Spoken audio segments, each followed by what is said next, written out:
Assalamualaikum warahmatullahi wabarakatuh. Om Swastiastu, Namo Buddhaya, Salam Kebajikan. Perkenalkan, saya Sufyan Zafan Suri dengan NPM 2001 2010 dari Prodi Manajemen.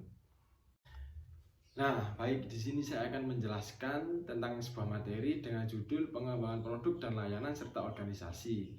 Nah, di sini saya akan menjelaskan tentang inovasi, desain, dan juga kreativitas. Nah, inovasi sendiri yaitu merupakan munculnya suatu ide-ide baru yang luas dan juga pastinya lebih lengkap dari penemuan sebelumnya. Nah, inovasi sendiri yaitu memunculkan suatu ide-ide baru yang signifikan untuk perusahaan. Nah, lalu ada desain. Nah, desain ini adalah sebuah wadah untuk menampung sebuah ide baru dan juga pastinya lebih konkret dengan suatu perusahaan. Nah, dengan adanya desain ini nantinya sebagai pengikat untuk menarik suatu pelanggan atau konsumen ke perusahaan kita.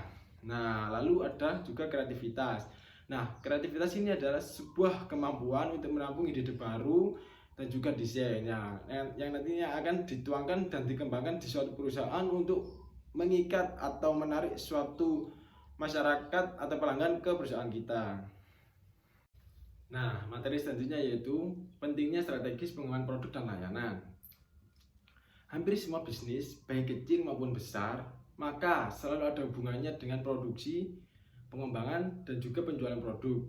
Nah, sebuah perusahaan jika sudah menghasilkan produk, maka bagian manajemen akan melakukan suatu strategi tentang bagaimana caranya melakukan pengembangan produk tersebut.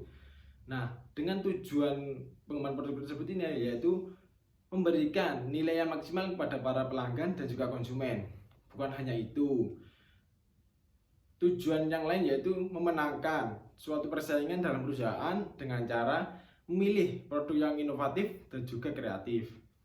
Setiap perusahaan yang melakukan di bidang yang berbeda, maka suatu perkembangan produknya juga akan berbeda.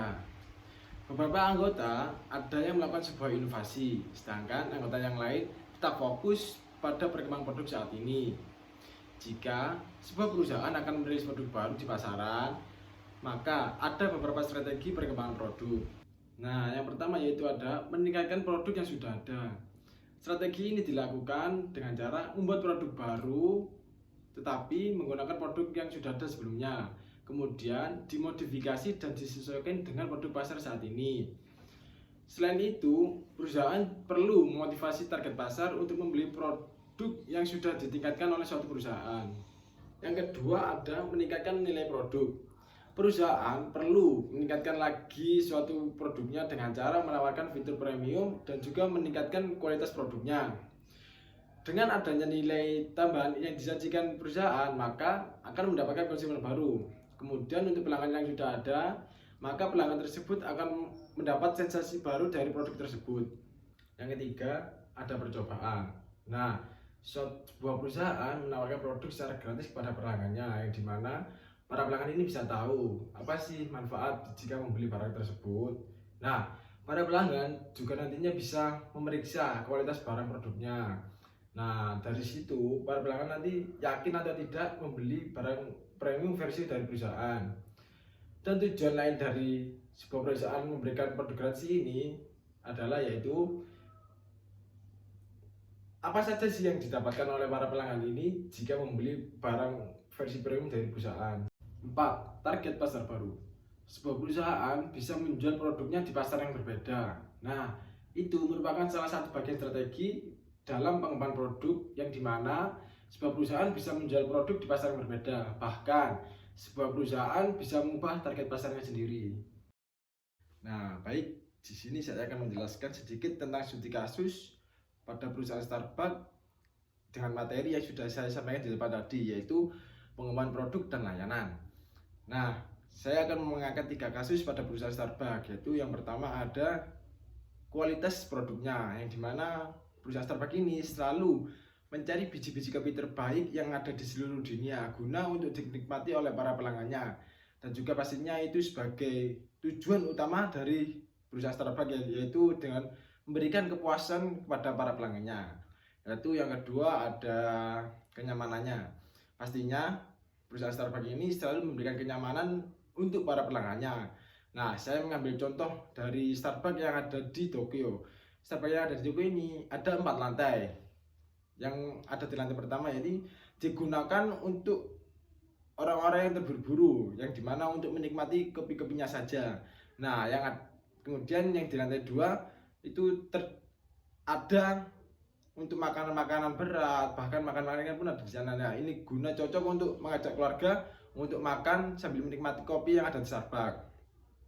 Kemudian yang di lantai 3 ini ada ruangan semi indoor, yang dimana di lantai 3 ini bisa meminum kopi sambil menikmati pemandangan indah yang ada di sana. Nah, di lantai 3 ini bisa digunakan untuk nyantai-nyantai bersama teman, bahkan sampai berjam-jam pun di sana akan merasa nyaman.